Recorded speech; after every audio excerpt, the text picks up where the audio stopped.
नमस्कार दोस्तों, ई बुक दर्शन में आप सभी का स्वागत है। यहाँ आपको मिलेगी कंप्लीट ऑडियो बुक समरी, तो बने रहिए हमारे साथ। नमस्कार दोस्तों, आज हम बात करने वाले हैं कैश फ्लो कोऑर्डिनेट बुक की, जिसके ऑथर हैं रॉबर्ट कियोसाकी। लेखक के अनुसार हम सब 4 तरीकों से पैसे कमाते हैं, जिसे हम कैश फ्लो कोऑर्डिनेट कहते हैं। यह 4 प्रकार के कोऑर्डिनेट में सभी लोग आते हैं। बेसिकली कैश फ्लो कोऑर्डिनेट में 2 हिस्से होते हैं, लेफ्ट साइड में जिसमें ENS कोऑर्डिनेट आते हैं और राइट साइड जिसमें BNI कोऑर्डिनेट के लोग आते हैं। 95% लोग कोऑर्डिनेट के लेफ्ट साइड मतलब ENS कोऑर्डिनेट में आते हैं।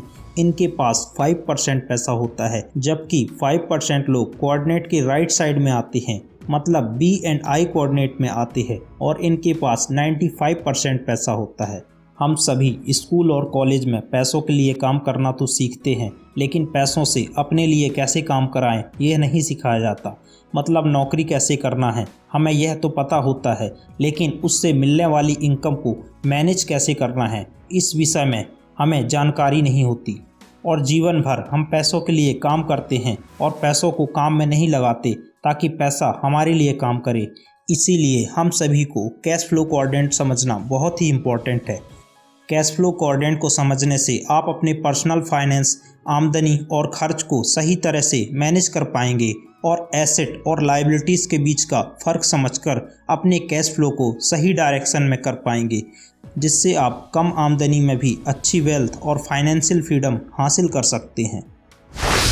Chapter 1, why job isn't enough. हमारी सोसाइटी का फाइनेंशियल स्ट्रक्चर कुछ इस प्रकार है कि हम सभी नौकरी करना पसंद करते हैं और नौकरी करना सबसे अच्छा माना जाता है, क्योंकि यह एक सुरक्षित ऑप्शन होता है और सोसाइटी में भी उनकी रिस्पेक्ट होती है। अगर आप जॉब के अलावा कुछ और करते हैं या कोई अपना स्टार्टअप या फिर बिजनेस करते हैं तो लोग आपको इतनी वैल्यू और रिस्पेक्ट नहीं देते जितने की जॉब करने वाले को मिलती है। लेकिन हाँ, यदि आपने कुछ बड़ा कर लिया और अपने बिजनेस में सक्सेसफुल हो गए, तब यही लोग आपकी रिस्पेक्ट करना और वैल्यू करना स्टार्ट कर देते हैं। जैसा कि हमने शुरुआत में ही समझा कैश फ्लो कोऑर्डिनेट के बारे में।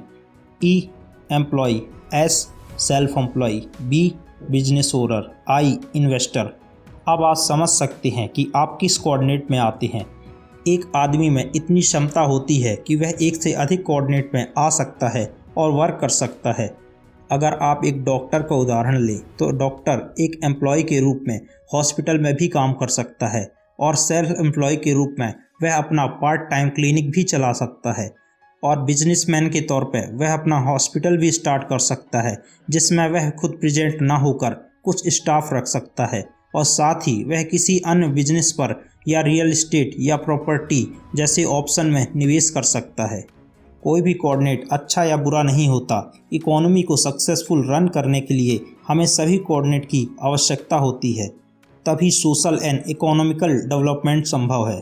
कुछ लोग ENS कोऑर्डिनेट में काम करना पसंद करते हैं और उसी में रहना चाहते हैं, और कुछ लोगों को BNI कोऑर्डिनेट में काम करना पसंद होता है, वे इसी कोऑर्डिनेट पर रहना चाहते हैं। सभी की फाइनेंशियल कोर वैल्यू अलग अलग होती है। कुछ लोगों को फ्रीडम पसंद है और कुछ लोगों को वेल्थ बनाना पसंद है, तथा कुछ लोगों को अपनी जॉब या प्रोफेशन में काम करना पसंद है। यह आपको डिसाइड करना है कि आपके लिए कौन सा कोऑर्डिनेट बेहतर है और किस कोऑर्डिनेट पर काम करके आपको खुशी मिलती है और आप सफलता हासिल करना चाहते हैं। आप भी चाहें तो एक कोऑर्डिनेट पर रहकर भी बाकी अन्य कोऑर्डिनेट पर वर्क कर सकते हैं और पैसे कमा सकते हैं, और आप चाहे तो आप अपना कोऑर्डिनेट भी बदल सकते हैं। Chapter 2, different coordinate different people. लेखक बताते हैं कि वह लोगों के बात करने से ही पता लगा लेते हैं कि सामने वाला व्यक्ति किस कोऑर्डिनेट से आता है। First coordinate E means employ. इस कैटेगरी में वह लोग आते हैं जो जॉब करते हैं या जिनकी इनकम सोर्स किसी प्रकार की जॉब से होता है। इस कैटेगरी का व्यक्ति अमीरी से ज़्यादा जॉब सिक्योरिटी या लिखित सुरक्षा को महत्व देता है। Second coordinate S means self employ. इस कैटेगरी में वह लोग आते हैं जो खुद का कोई स्मॉल बिजनेस स्टार्टअप करते हैं या उसे खुद के दम पर चलाते हैं। वह अपने दिए हुए टाइम के अनुसार ही पैसे कमाते हैं। इस प्रकार के व्यक्ति स्वतंत्र मानसिकता के होते हैं। ये अपनी आमदनी के लिए किसी और पर निर्भर नहीं होना चाहते। वे नहीं चाहते कि उनकी कमाई को कोई और निश्चित करे। Number 3, third coordinate B means business owner. इस कैटेगरी में वह लोग आते हैं जो किसी बिजनेस के स्वयं मालिक तो होते हैं लेकिन काम करने के लिए एम्प्लॉय रखते हैं। इस कैटेगरी के व्यक्ति एस कोऑर्डिनेट के व्यक्ति से जस्ट अपोजिट होते हैं। इन्हें खुद काम करने की बजाय दूसरों से काम करवाना पसंद होता है। इनका मानना है कि जब किसी काम को करने के लिए अन्य लोगों को हायर किया जा सकता है तब वह काम खुद क्यों करें और अन्य लोग उनसे कहीं अधिक बेहतर ढंग से कर सकते हैं और यह फ्री होकर अपना दिमाग कुछ नया सोचने में लगाते हैं। Number 4, fourth coordinate I means investor. इस कैटेगरी में वह लोग आते हैं जिनका स्वयं का कोई बिजनेस नहीं होता लेकिन वह किसी बिजनेस पर पैसा लगाकर उस इन्वेस्टमेंट से पैसे कमाते हैं और यह लोग अपनी आमदनी निवेश से कमाते हैं। इनके लिए उनका पैसा काम करता है, इन्हें खुद काम करने की ज़रूरत नहीं। दुनिया के सबसे रिचेस्ट पर्सन अपनी इनकम का 70% इन्वेस्टमेंट से ही कमाते हैं। Chapter 3, why people choose security over freedom. ज़्यादातर लोग जॉब सिक्योरिटी को और नौकरी को महत्व देते हैं। ऐसा इसलिए है कि हमारा education system, school and college हमें सिर्फ ENS कोऑर्डिनेट में काम करने के लिए सिखाता है। इसीलिए 90% लोग इसी कोऑर्डिनेट पर काम करते हैं क्योंकि उन्हें सिर्फ यही पता होता है कि पैसे कमाने का सिर्फ एक यही तरीका है। इसीलिए वह इसी तरीके से पैसे कमाने को महत्व देते हैं। इनके अलावा कुछ लोग जो बिजनेस स्टार्ट करते हैं वह सिर्फ इतने ही पैसे कमा पाते हैं कि सिर्फ उनसे डेली एक्सपेंस निकल जाए। वह कभी फाइनेंशियल फ्रीडम की जर्नी को कंप्लीट नहीं कर पाते। यदि आप कोई जॉब करते हैं और जॉब के अलावा खाली समय पर आप क्या करते हैं यही तय करेगा कि आपका फ्यूचर कैसा होगा। अगर आप सिर्फ एक कड़ी मेहनत करते रहेंगे तो आप सिर्फ लेफ़्ट कोऑर्डिनेट में आएंगे। यदि आप राइट कोऑर्डिनेट में मतलब BNI कोऑर्डिनेट में आना चाहते हैं तो आपके पास सुनहरा अवसर है। अपने खाली समय का उपयोग करें और अपने कोऑर्डिनेट को शिफ्ट करने के लिए काम करें। यदि आप वेल्थ बनाना चाहते हैं, फाइनेंशियल फ्री होना चाहते हैं तो आपको एक खुद का सिस्टम बनाना होगा या फिर एक बने बनाए सिस्टम को बाय करना होगा। जब आप इस सिस्टम पर मतलब जब आप B कोऑर्डिनेट पर काम करते हैं तब आपका टारगेट सिस्टम का मालिक बनने पर होता है और सिस्टम को चलाने के लिए आप एम्प्लॉय रखते हैं और आप इस प्रकार अपना कैश फ्लो कोऑर्डिनेट शिफ्ट कर सकते हैं। Chapter 4, the 3 kind of business system. आज के समय में 3 तरह के बिजनेस सिस्टम काम करते हैं। Number 1, C type corporation. इस प्रकार के सिस्टम में आप खुद का एक बिजनेस सिस्टम बनाते हैं। Number 2, franchisee model. इस प्रकार के बिजनेस सिस्टम में आप एक बने बनाए सिस्टम को खरीद सकते हैं। Number 3, network marketing. इस प्रकार के बिजनेस सिस्टम में आप उस बिजनेस सिस्टम का हिस्सा बन जाते हैं। हर एक सिस्टम की कुछ कमजोरियां व ताकत होती है और हर एक सिस्टम में आपको रिच बनाने की और फाइनेंशियल फ्रीडम देने की ताकत है। कुछ लोग B कोऑर्डिनेट में भी बिजनेस सक्सेसफुल रन नहीं कर पाते क्योंकि वह बिजनेस को बनाने की बजाय बिजनेस का पार्ट बन जाते हैं। B कोऑर्डिनेट के लोगों को एक ऐसा सिस्टम बनाना चाहिए जिनके मौजूद ना होने पर भी बिजनेस आसानी से चलता रहे। मतलब उस बिजनेस पर खुद इन्वॉल्व ना होकर एक सिस्टम बना दो ताकि आप उस सिस्टम से फ्री हो सकें। आप B कोऑर्डिनेट पर शिफ्ट हो सकते हैं इन 3 तरीकों को फॉलो करके। Number 1, find a mentor. एक अच्छे मार्गदर्शक या लीडर की तलाश करें जो आपको गाइड कर सके, जो ऑलरेडी अचीव कर चुका हो। Number 2, franchisee. आप किसी फ्रेंचाइजी को बाय कर सकते हैं, उससे सीख सकते हैं, लेकिन आपको उस फ्रेंचाइजी में सेल्फ एम्प्लॉय की तरह नहीं बल्कि एक एम्प्लॉय की तरह काम करने की ज़रूरत है। सिर्फ आपको इंस्ट्रक्शन फॉलो करना है जो कि फ्रेंचाइजी द्वारा बनाए गए हैं। Number 3, network marketing. इसे मल्टी लेवल मार्केटिंग एवं डायरेक्ट डिस्ट्रीब्यूटर सिस्टम भी कहा जाता है। ऑथर के अनुसार बहुत से लोग नेटवर्क मार्केटिंग को गलत मानते हैं। पहले वे भी इस पर विश्वास नहीं करते थे, लेकिन बहुत सी लर्निंग एंड रिसर्च के बाद उन्होंने कहा कि आप इस तरीके से भी रिच बन सकते हैं। Chapter 5, the 5 level of investor. Investing हम सभी को करना चाहिए, चाहे हम थोड़ा बहुत इन्वेस्ट क्यों ना करें। लोग सोचते हैं कि इन्वेस्टिंग करना रिस्की है, लेकिन रिस्क तो तब है जब आप इस विषय में नहीं सीखते। अगर आप इन्वेस्टिंग करते हैं तो अच्छी बात है, यदि नहीं तो आप आज से ही इन्वेस्टिंग की शुरुआत करें। अब हम इन्वेस्टर के 5 लेवल के बारे में सीखेंगे। Number 1, zero financial intelligence level. इस कैटेगरी के लोग पैसे तो कमाते हैं और अच्छी खासी इनकम भी जनरेट कर लेते हैं, लेकिन उस पैसे को कहाँ इन्वेस्ट करना है, कैसे ग्रो करना है, इस विषय में उन्हें कोई भी जानकारी नहीं होती, जिससे वे पैसे आते ही पैसे का बस एक यूज जानते हैं कि अपनी ज़रूरतों और ख्वाहिशें के लिए खर्च करो। इन लोगों का फाइनेंशियल नॉलेज शून्य होता है। नंबर 2, द सेवर और लूज़र लेवल। इस कैटेगरी के लोग सोचते हैं कि सेविंग करना ही पर्याप्त है, सेविंग के लिए गोल्स बनाते हैं। वह सोचते हैं कि सिर्फ सेविंग करके वह अपने सपनों को पूरा कर सकते हैं। सेविंग से आप पैसे नहीं बना सकते, आप सिर्फ बचा सकते हैं। Number 3, I am too busy level. इस टाइप के लोग अपने करियर में, अपनी फैमिली और वैकेशन प्लानिंग में बहुत ही ज़्यादा बिजी होते हैं। यह इतने ज़्यादा बिजी होते हैं कि यह कभी इन्वेस्टिंग के विषय में नहीं सीखते। वह अपने पैसे मैनेज करने के लिए किसी थर्ड पर्सन को अपॉइंट कर देते हैं और उसके भरोसे अपनी इन्वेस्टमेंट छोड़ देते हैं। लेकिन यदि कभी इनका पैसा डूबता है तो यह मार्केट को या किसी और को ब्लेम करते हैं और पैसा खो देने के बाद भी यह कभी सीखते नहीं। Number 4, I am professional level. इस कैटेगरी के लोगों को खुद पर विश्वास होता है। इन्हें मार्केट के नॉलेज के बारे में काफ़ी अच्छी जानकारी होती है और यह सोचते हैं कि यह सब कुछ इन्वेस्ट कर सकते हैं, खुद रिसर्च कर सकते हैं, तब किसी और को कमीशन या चार्जेस क्यों दें। Number 5, the capitalist level. इस कैटेगरी के इन्वेस्टर बहुत ही टॉप लेवल के इन्वेस्टर होते हैं। यह खुद से पैसे नहीं लगाते, बल्कि छोटे इन्वेस्टर से पैसे लेकर उनका पैसा इन्वेस्ट करते हैं और खुद प्रॉफिट कमाते हैं। यह लेवल 2 और लेवल 3 कैटेगरी के इन्वेस्टर से पैसे लेकर उसे मार्केट में इन्वेस्ट करते हैं। इस कैटेगरी के इन्वेस्टर जैसे LIC, insurance, pension plan scheme, fix deposit, investment banker आते हैं। Chapter 6, you can not see money with your eyes. आज के युग में बहुत पैसा कमाया जा रहा है, जितना कभी पहले नहीं कमाया जा सका। अगर हम आंकड़ों पर नज़र डालें तो डेली कई ट्रिलियन डॉलर का ट्रांजैक्शन होता है और यह दिन प्रतिदिन बढ़ता ही जा रहा है। यह मनी हम आंखों से तो नहीं देख सकते, लेकिन यह नंबर एग्जिस्ट करता है और यह उन लोगों की तलाश करता है जो इसे कमा सके। कहने की बात यह है कि हम जितना आंखों से नहीं देख सकते, उससे कहीं ज़्यादा पैसा माइंड से देख सकते हैं और कंट्रोल कर सकते हैं। लगभग 10 में से 8 इन्वेस्टर को मार्केट से लॉस होता है। कभी प्रॉफिट करते हैं, कभी मार्केट के बराबर रहते हैं और कभी वे लॉस में रहते हैं। ऐसा इसलिए है कि वे अपने इमोशन के आधार पर, मतलब आंखों देखी के अनुसार ही इन्वेस्ट करते हैं।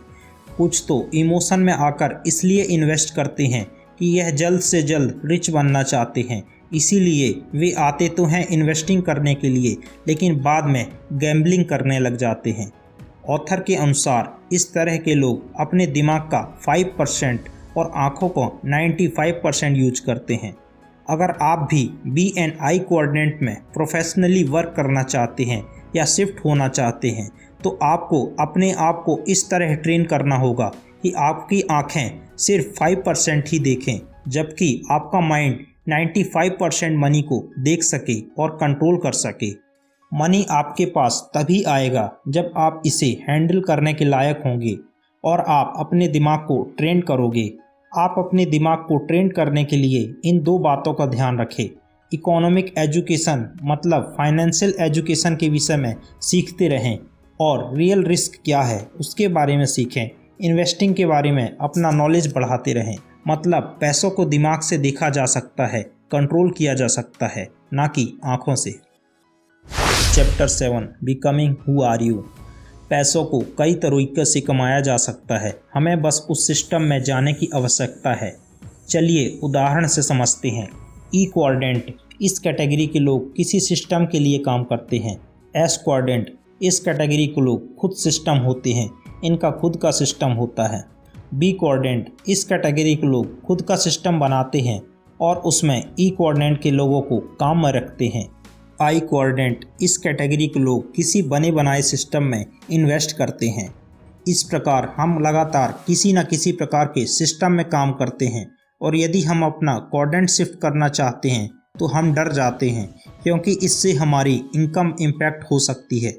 यदि कोई पर्सन ई क्वाड्रेंट से बी क्वाड्रेंट में शिफ्ट होने की सोचता है तो वह डरता है कि यदि पैसा आना रुक गया तो, क्योंकि पैसे से उसकी सभी बेसिक नीड जुड़ी होती है और हम अपने सपनों के लिए काम करने की बजाय डर की वजह से काम करते हैं और अपने फाइनेंशियल फ्रीडम व रिच बनने के सपने को अवॉइड कर देते हैं। हमें अपने सपनों के विषय में ज़रूर सोचना चाहिए और अपने सपने के लिए काम करना चाहिए। यकीन मानिए हम सब में वह कैपेसिटी है हर एक कोऑर्डिनेट में सक्सेस होने की। इसीलिए आप अपने आप को पहचानो, अपनी क्षमताओं का आकलन करो और आप किस कोऑर्डिनेट पर वर्क करना चाहते हो आप काम करो। आप कैलकुलेटेड रिस्क लो। यदि आप जॉब कर रहे हैं तो जॉब करते रहिए, लेकिन साथ ही साथ यदि आपको विश्वास है कि आप किसी और कोऑर्डिनेट में शिफ्ट हो सकते हैं तो ज़रूर प्रयास कीजिए और जब तक एक कोऑर्डिनेट में सफल न हो तब तक दूसरे कोऑर्डिनेट को मत छोड़िए। Chapter 8 how do I get rich. हम सभी अमीर बनना चाहते हैं, सक्सेसफुल होना चाहते हैं, लेकिन जब बात इन्वेस्टिंग की आती है तो हम घबरा जाते हैं, हम सब डर जाते हैं। डर सबको लगता है, यहाँ तक कि अमीरों को भी लगता है, लेकिन डिपेंड यह करता है कि हम उस डर को कैसे मैनेज करते हैं।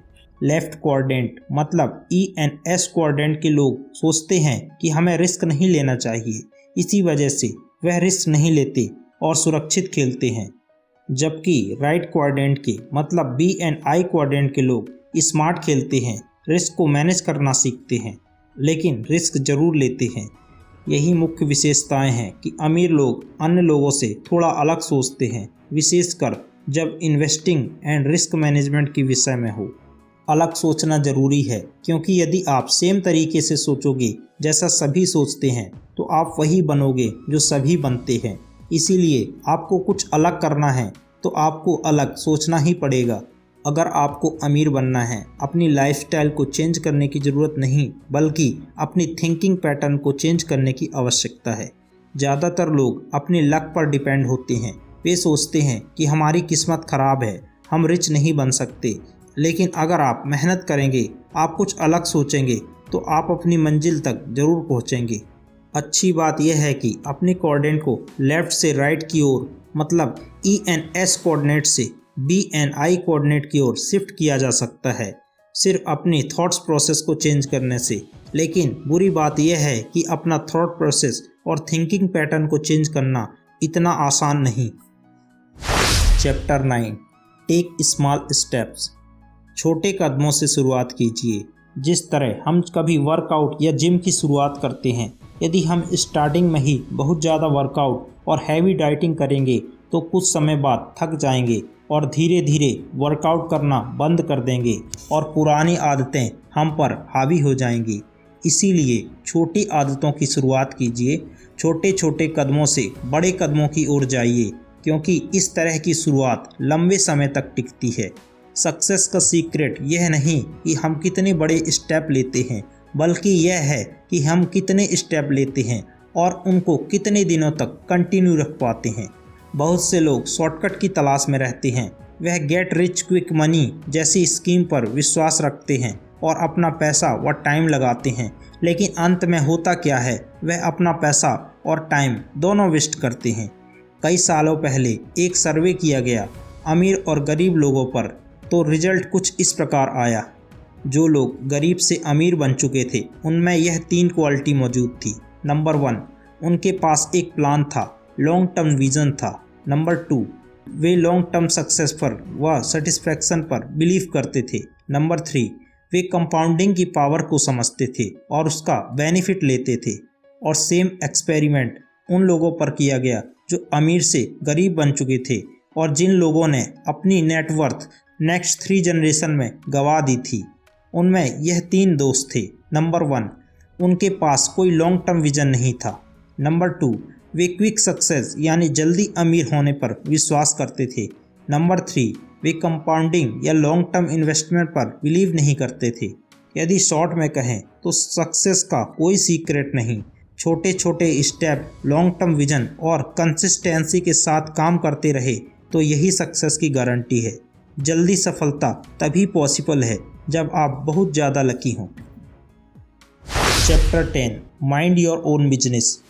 कहीं ऐसा तो नहीं कि आप बहुत हार्ड वर्क कर रहे हैं, मेहनत कर रहे हैं, लेकिन आपकी मेहनत का फल कोई और ले रहा है। हम सभी कुछ इस प्रकार से रिवायर्ड हैं कि हमारा फोकस दूसरों के बिजनेस पर होता है और हमें खुद के बिजनेस का कोई पता नहीं होता। आपको अपने बिजनेस पर ध्यान देना चाहिए। आपको अपने फाइनेंशियल गोल्स बनाने चाहिए। ज़्यादातर लोग कड़ी मेहनत करते रहते हैं और अपनी मेहनत से किसी दूसरे को अमीर बनाते हैं। अपनी मेहनत के पैसे से टैक्स देकर गवर्नमेंट को और लोन की EMI भर के बैंक को और अपने बिजनेस पर ध्यान ना देकर जीवन भर किसी दूसरे के बिजनेस पर ध्यान देने से किसी दूसरे का सपना पूरा करते हैं। इस तरह के लोग किसी दूसरे के बिजनेस पर जीवन भर फोकस तो रखते हैं, लेकिन खुद के फाइनेंस पर, खुद के बैलेंस शीट पर इनका कोई फोकस नहीं होता। मतलब आपको अपने बिजनेस पर भी फोकस करना होगा। अपना फाइनेंशियल स्टेटमेंट खुद बनाना होगा। आप अपने लॉन्ग टर्म और शॉर्ट टर्म गोल्स बनाएं। आप अपने आप को अगले 5 सालों में कहां देखना चाहते हैं, यह सब कहीं लिख कर रखें और यह मेजर करते रहें कि आपके करंट सिचुएशन और आपकी डेस्टिनेशन के बीच में कितना अंतर है। Chapter 11 control of your cash flow. बहुत से लोग बहुत कुछ सीखते हैं, जानते हैं कि उन्हें कैसे पढ़ना है, कैसे बोलना है, तरह तरह के कोर्स करते रहते हैं और बहुत कुछ सीखते हैं, लेकिन उन्हें यह नहीं मालूम होता कि खुद के कैश फ्लो को कैसे मैनेज करना है। उनके पास कैश फ्लो मैनेजमेंट या मनी मैनेजमेंट के लिए टाइम नहीं होता, ना ही वे कभी सीखते हैं। वे या तो कैश फ्लो मैनेजमेंट को वैल्यू नहीं देते या तो वे इसके विषय में जानते ही नहीं कि कैश फ्लो क्या है। जब तक आप कैश फ्लो मैनेजमेंट नहीं सीखोगे तब तक आपकी फाइनेंशियल प्रॉब्लम सॉल्व नहीं होगी। जो लोग कैश फ्लो पर फोकस नहीं करते, ऐसे लोग कमाते तो हैं, टैक्स, EMI व बिल्स भरते हैं और बाद में इनके पास खुद के इन्वेस्टमेंट के लिए पैसे नहीं बचते। आप कैश फ्लो को अपनी प्रायोरिटी बनाइए। अपनी लाइफ और अपने बिजनेस के CEO खुद बनिए। मतलब आप अपनी आमदनी के अनुसार अपने इनकम और एक्सपेंस को एनालाइज करके उसी के अनुसार डिसीजन लें। ज़्यादा अर्निंग आपके लिए तब तक हेल्प नहीं कर सकती जब तक आप अपने कैश फ्लो को मैनेज नहीं कर पाते। कैश फ्लो कंट्रोल करने से आप एसेट एंड लायबिलिटीज़ के बीच फ़र्क समझते हैं और जब आपकी इनकम बढ़ती है तब आप अपनी इनकम का बढ़ा हुआ हिस्सा एसेट बनाने में इन्वेस्ट करते हैं, ना कि लायबिलिटीज़ पर खर्च करते हैं। आपको यह हमेशा याद रखना चाहिए कि आपकी लायबिलिटीज़ किसी और का एसेट है। जैसे जब आप बैंक से लोन लेते हो तो लोन आपके लिए लायबिलिटीज़ है, लेकिन बैंक के लिए वह एसेट है। यदि आपने 30 साल के लिए लोन लिया है, इसका मतलब है कि आप बैंक के लिए इनडायरेक्टली 30 साल के कर्मचारी बन गए हो। Chapter 12 difference between risk and risky. हम सभी जानते हैं कि इन्वेस्टमेंट करना कितना ज़रूरी है वेल्थ बनाने के लिए, फिर भी कहीं ना कहीं कुछ लोग इन्वेस्टिंग से घबराते हैं और इन्वेस्टिंग नहीं करते। वे सोचते हैं कि इन्वेस्टिंग करना रिस्की है, लेकिन रिस्क इन्वेस्टिंग में नहीं बल्कि फाइनेंशियल नॉलेज ना होना रिस्की है। आपको फाइनेंशियल एजुकेशन करनी चाहिए। फाइनेंशियल एजुकेशन का मतलब सिर्फ यह नहीं कि आप फाइनेंशियल नंबर को अपनी आंखों से देख पाओ, बल्कि फाइनेंशियल एजुकेशन से आपको इतना समझ आना चाहिए कि आप अपने फाइनेंस को मैनेज कर सको, समझ सको। क्योंकि जब आप फाइनेंशियल एजुकेशन में एक्सपर्ट हो जाते हैं तब आप में यह क्षमता आ जाती है कि आप यह देख सकें कि आपके कैश फ्लो की डायरेक्शन क्या है, आप कितना मनी इन्वेस्ट कर रहे हो और कहाँ एक्सपेंस कर रहे हो, कहाँ आपको कंट्रोल करने की ज़रूरत है। आप अपना सारा कैश फ्लो एक नज़र में समझ सकते हैं। साथ ही आपको यह समझ आता है कि एसेट एंड लायबिलिटीज़ क्या है और उसी के अनुसार आप या तो इन्वेस्ट करते हैं या फिर एक्सपेंस करते हैं। अमीर व्यक्ति अपनी एसेट बिल्डिंग पर फोकस करते हैं, ना कि हार्ड वर्क पर। वे हमेशा एक ऐसा सॉल्यूशन ढूंढते हैं जिससे वह एक कैश फ्लो बना सकें और उनकी अर्निंग मेंटेन हो सके बिना उनके हार्ड वर्क के। तो देखा आपने, इन्वेस्टिंग रिस्की नहीं बल्कि फाइनेंशियल नॉलेज ना होना बहुत बड़ा रिस्क है। क्योंकि यदि आप इन्वेस्टिंग करते हैं तो शायद 1 या 2 बार थोड़े बहुत पैसों का नुकसान करेंगे और आप सीख जाएंगे, लेकिन यदि आप में फाइनेंशियल नॉलेज नहीं है तो आप जीवन भर अपने कैश फ्लो को सही डायरेक्शन पर मैनेज नहीं कर सकते और इनडायरेक्टली बहुत बड़ा लॉस होता है। Chapter 13 what kind of investor you want to be. हमने पिछले चैप्टर में इन्वेस्टमेंट की 5 कैटेगरी के विषय में चर्चा की थी, लेकिन इस चैप्टर में हम इन्वेस्टर के 3 और टाइप के बारे में जानेंगे। Investor type A, investor type B and investor type C. Investor type A, इस टाइप के इन्वेस्टर दूसरी कंपनी को सपोर्ट करते हैं। जब कभी वे फाइनेंशियल स्ट्रगल करती हैं तब वह अपनी नॉलेज और पैसों की मदद से उस कंपनी में इन्वेस्ट करते हैं और स्ट्रगल करती हुई कंपनियां जब आगे ग्रो करती हैं तो इनका प्रॉफिट होता है, जैसे कि बॉन्ड पेपर या किसी प्रकार का corporate bond. Investor type B, इस प्रकार के इन्वेस्टर बहुत से क्वेश्चन करते हैं कि कैसे इन्वेस्ट करना है, कहाँ इन्वेस्ट करना है, म्यूचुअल फंड सही रहेगा या डायरेक्ट इन्वेस्टमेंट सही रहेगा, किस प्रकार का इन्वेस्टमेंट मेरे पैसों के लिए सही है। इन्हें अच्छे एडवाइज़र की ज़रूरत होती है। इन्हें एक अच्छे फाइनेंशियल एडवाइज़र से सलाह लेनी चाहिए, तभी इन्वेस्ट करना चाहिए। इन्वेस्टर टाइप सी, इस तरह के इन्वेस्टर को इन्वेस्टमेंट के विषय में कोई नॉलेज नहीं होता। यह एक ऐसे मेंटर की तलाश में रहते हैं जो कि इन्हें सही गाइड करे इन्वेस्टिंग के विषय में। समानतः हम तीनों टाइप की इन्वेस्टमेंट कैटेगरी में आते हैं। जिस विषय में हमें जानकारी नहीं होती उस विषय में हम टाइप सी के इन्वेस्टर होते हैं। जिस विषय में थोड़ा बहुत जानकारी होती है उस विषय में टाइप बी के इन्वेस्टर होते हैं। और यदि हमें किसी कंपनी पर या किसी बॉन्ड पर इन्वेस्टमेंट करना होता है तब हम टाइप ए कैटेगरी के इन्वेस्टर बन जाते हैं। अब यह सिचुएशन के अकॉर्डिंग डिपेंड करता है कि आपको किस प्रकार के इन्वेस्टर के रूप में इन्वेस्ट करना है। Chapter 14 find mentors. मेंटर्स मतलब गाइड करने वाला। जब कभी हम किसी ऐतिहासिक जगह पर विजिट करते हैं तब हमें एक मेंटर की तलाश होती है। मेंटर एक ऐसा पर्सन होता है जिसे किसी सब्जेक्ट या किसी जगह के बारे में डीप नॉलेज होती है। वह हमें गाइड करता है कि क्या सही है और क्या नहीं। ठीक इसी प्रकार हमें भी अपने फाइनेंशियल प्लानिंग में या अपने फाइनेंशियल जर्नी में एक मेंटर की तलाश करनी चाहिए जो हमें सही डायरेक्शन दे। रॉबर्ट बताते हैं कि उन्होंने अपने दोनों डैडी, रिच डैडी मतलब उसके दोस्त के पिता और पुअर डैडी मतलब उनके खुद के पिता, उन्होंने दोनों से सीखा। रॉबर्ट बताते हैं कि मेरे दोनों डैडी मेरी लाइफ के अच्छे मेंटर थे। पुअर डैडी से उन्होंने यह सीखा कि उन्हें क्या नहीं करना चाहिए और रिच डैडी से उन्होंने यह सीखा कि उन्हें क्या करना चाहिए। रॉबर्ट बताते हैं कि जो कुछ भी वे आज हैं वह रिच डैडी और पुअर डैड की वजह से हैं। रॉबर्ट के दोनों पिता आध्यात्मिक थे, लेकिन उनके विजन एंड गोल्स तथा पैसों के विषय में सोच अलग अलग थी। पुअर डैड पैसों के विषय में और लग्जरी लाइफ के विषय में बुरा सोचते थे। उनके हिसाब से यह सही नहीं था, जबकि उनके रिच डैड यह मानते थे कि कम फाइनेंशियल नॉलेज होना और लालची होना बुरी बात है। रिच डैड का मानना था पैसा अच्छी बात है, लेकिन पैसों के लिए ज़िंदगी भर गुलाम रहना बुरी बात है। Chapter 15 make disappointment your strength. निराशा हर मनुष्य की स्वाभाविक प्रवृत्ति है। जब कभी चीज़ें हमारे अनुसार नहीं होती तब हम निराश होते हैं। जब कभी भी हमें निराशा आए तो हमें कुछ देर आराम करके दोबारा स्टार्ट कर देना चाहिए, लेकिन कभी भी जिस काम की शुरुआत की है उसे स्टॉप नहीं करना चाहिए, बल्कि निराशा को पॉजिटिव रूप में लेकर आगे बढ़ना चाहिए। रॉबर्ट बताते हैं जब वह सेल्समैन की जॉब में थे तब वह बहुत ही शाय नेचर के थे। उन्हें बहुत बार निराशा मिलती थी, लेकिन वह जानते थे कि यदि उन्हें सेल्स में एक्सपर्ट बनना है तो निराशा का सामना करना ही होगा। उन्होंने सेल्समैन की जॉब में निराशा को लायबिलिटीज़ की जगह एसेट में बदला। बहुत बार हमारे दिमाग में कोई आइडिया होता है जिस पर हम वर्क भी करते हैं, लेकिन कुछ समय बाद हमें उस काम से निराशा आने लगती है और हम उस काम को छोड़ देते हैं और बाद में कहते हैं कि यह आइडिया मेरे काम का नहीं।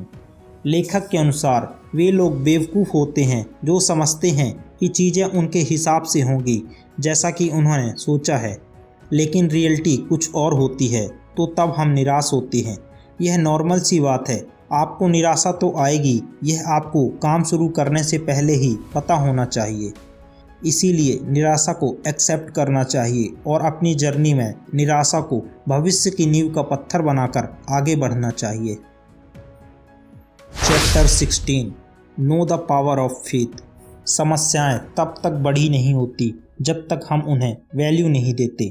यह मैटर नहीं करता कि आप स्कूल या कॉलेज में पढ़ाई में कितने कमज़ोर थे, आपकी एकेडमिक क्वालिफिकेशन क्या है, आपका फैमिली बैकग्राउंड क्या है, बल्कि यह सब इम्पोर्टेंट तब हो जाता है जब हम इन चीज़ों को इम्पोर्टेंस देने लगते हैं और यह मान लेते हैं कि यह सब कमियां हमारी ग्रोथ में बाधा बन रही हैं। लोग आपके बारे में क्या सोचते हैं इससे ज़्यादा फ़र्क नहीं पड़ता, लेकिन आप अपने बारे में क्या सोचते हैं इससे बहुत फ़र्क पड़ता है। यदि कोई भी व्यक्ति फाइनेंशियल फ्रीडम के पाथ पर चलता है तो यह संभव है कि उसे खुद पर सेल्फ डाउट आएगा, उसका आत्मविश्वास कमज़ोर होगा, वह परेशान भी होगा। लेकिन आपको अपने आप पर विश्वास रखना होगा, अपनी क्षमता पर विश्वास करना होगा। जहां आप पहुंचना चाहते हैं वहां आपसे पहले कोई पहुंच चुका है, तो आप भी पहुंचेंगे। और वह हर व्यक्ति जो अपना क्वाड्रेंट बदलना चाहता है उसे अपने शब्दों के प्रति अलर्ट रहना होगा, खासकर उन शब्दों के प्रति जो आपके इंटरनल थॉट्स या सबकॉन्शियस माइंड से आते हैं। आपको अपनी लाइफ के डिसीजन सचेत होकर लेने होंगे और कोई भी डिसीजन इम्पल्सिव डिसीजन नहीं लेना है। अच्छी सलाह यही है कि आप अपने फाइनेंशियल डिसीजन के प्रति मैच्योर हो जाएं और सीरियस हो जाएं। Quick summary. अब हमने इस वीडियो में जो कुछ भी सीखा है उसको दोबारा शॉर्ट में समराइज करते हैं। नंबर 1, क्यों जॉब करना सही नहीं और आपको जॉब के साथ साथ अदर कोऑर्डिनेट में काम करना चाहिए। नंबर 2, इनकम के अलग अलग वर्क और उस पर काम करने वाले लोग। नंबर 3, क्यों लोग जॉब सिक्योरिटी को ज़्यादा महत्व देते हैं और आपको भी वेल्थ बनाने पर फोकस करना चाहिए। नंबर 4, 3 प्रकार के बिजनेस सिस्टम क्या क्या हैं। नंबर 5, इन्वेस्टमेंट के 5 लेवल क्या क्या हैं। नंबर 6, आप पैसों को आंखों से नहीं दे सकते, पैसों को माइंड से देखने का प्रयास करें। नंबर 7, आप अपने आप को पहचानें कि आप कौन हो और कौन सा कोऑर्डिनेट आपके लिए उचित है। नंबर 8, अमीर कैसे बने। नंबर 9, छोटे कदमों से शुरुआत करें, बड़े कदमों की जगह। नंबर 10, अपने बिजनेस पर ध्यान दें, सिर्फ दूसरों के बिजनेस पर ध्यान देने से कुछ नहीं होगा। नंबर 11, अपने कैश फ्लो को कंट्रोल करें या नियंत्रित करना सीखें। नंबर 12, रिस्क और रिस्की में फ़र्क जानें और सीखें। नंबर 13, आप किस प्रकार के निवेशक हैं। नंबर 14, एक मेंटर की तलाश करें जो आपको गाइड कर सकता है कि क्या सही है और क्या गलत। नंबर 15, अपनी निराशा को कमजोरी नहीं बल्कि अपनी ताकत बनाएं। नंबर 16, संकल्प शक्ति को पहचानें। Thanks for watching this video. अगर आप भी अपने जीवन में सकारात्मक परिवर्तन चाहते हैं तो अभी हमारे चैनल को सब्सक्राइब कर लीजिए, क्योंकि इस चैनल पर हम आपकी सफलता के लिए बेस्ट बुक समरीज लेकर आते हैं और आपके एक लाइक एंड सब्सक्राइब करने से हमें मोटिवेशन मिलता है। धन्यवाद। eBookdarshan.com।